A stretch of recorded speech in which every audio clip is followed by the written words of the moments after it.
Have you ever heard the saying, actions speak louder than words? Well, there's a fantastic old story that brings this idea to life in the most charming way. It's a classic tale about bees, wasps, and a whole lot of honey. Stick around, because this story isn't just about insects.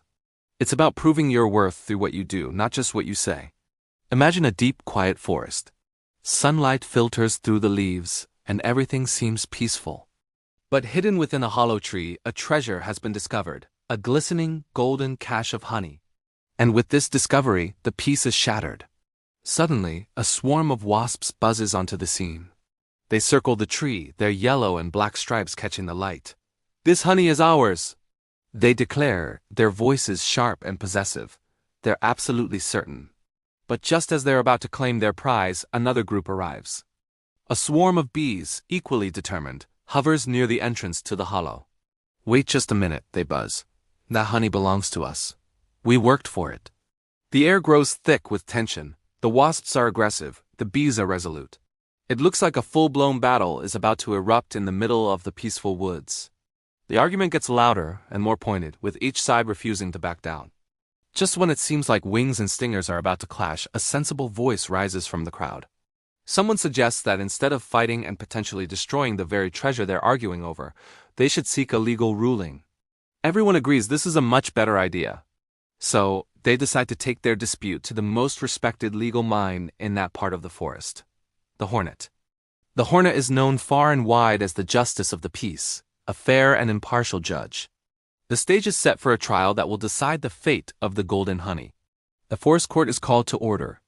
Judge Hornet, looking very stern and official, presides over the case.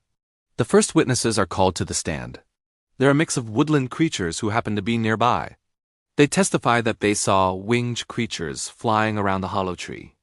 They describe these creatures as having striped bodies, yellow and black, and making a loud humming sound. As soon as this description is given, the lawyer for the wasps jumps up. He exclaims, "That description fits my clients perfectly. They are winged, they hum, and they are famously striped yellow and black. The case is clear. The honey must belong to the wasps." He argues his point with great passion, trying to sway the judge. The bees' lawyer objects, of course. "Your Honor, that description also fits my clients, the bees, exactly. They too are winged, hum loudly, and wear stripes of yellow and black. This testimony proves nothing." Judge Hornet strokes his chin, deep in thought. The evidence is tricky. The description is too general. It could apply to either group. He can't make a decision based on this alone. Frustrated and needing more time to ponder this difficult case, the judge makes a ruling. "This court is adjourned for 6 weeks, he announces. "I need time to consider the evidence." 6 long weeks pass. The honey sits in the hollow tree, and the tension in the forest remains high. When the court finally reconvenes, the scene is even more chaotic than before. Both the bees and the wasps have brought an army of new witnesses, each hoping to tip the scales in their favor. The courtroom is buzzing, literally, with anticipation.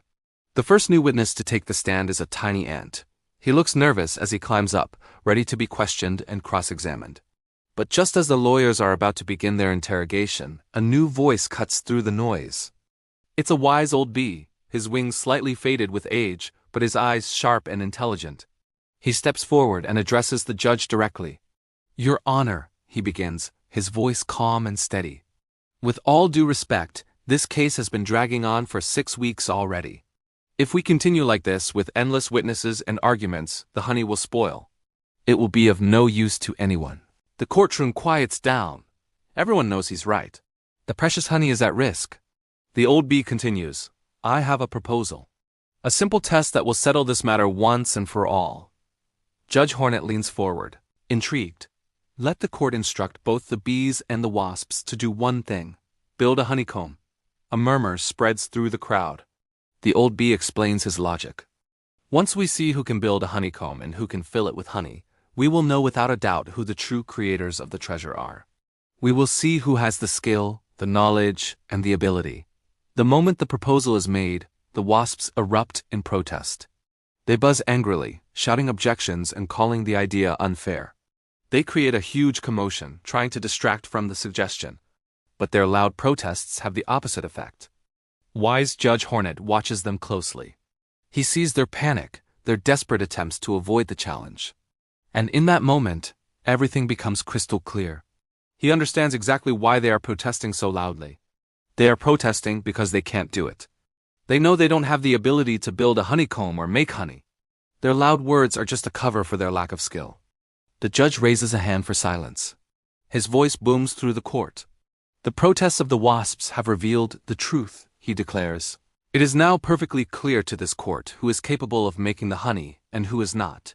He looks directly at the bees, then at the furious wasps. The honey belongs to the bees, he proclaims. The case is closed. The bees buzz with joy, their hard work finally recognized. The wasps, exposed and defeated, fly away in a frustrated swarm, and so the story ends with a powerful lesson. The wasps could talk a good game. They could argue and protest and look the part. But when it came to the actual work, the actual skill, they had nothing to show. The bees, on the other hand, didn't need to rely on loud arguments. Their ability was proven by their actions. This story reminds us that true value and ability aren't demonstrated by what we say, but by what we can do. It's the deeds, the creations, the actual work that proves our worth. Ability proves itself. It is a timeless message that is as true for us as it was for the bees and the wasps in the forest. So next time you find yourself in a situation where you need to prove your worth, remember the wise old bee. Don't just talk about what you can do. Show it. Let your actions speak for you. That's the most powerful argument you can ever make. Thanks so much for watching and listening to this wonderful fable with me. If you enjoyed this story and the lesson it holds, please hit that like button and subscribe for more content just like this. We love sharing these timeless tales. See you in the next video.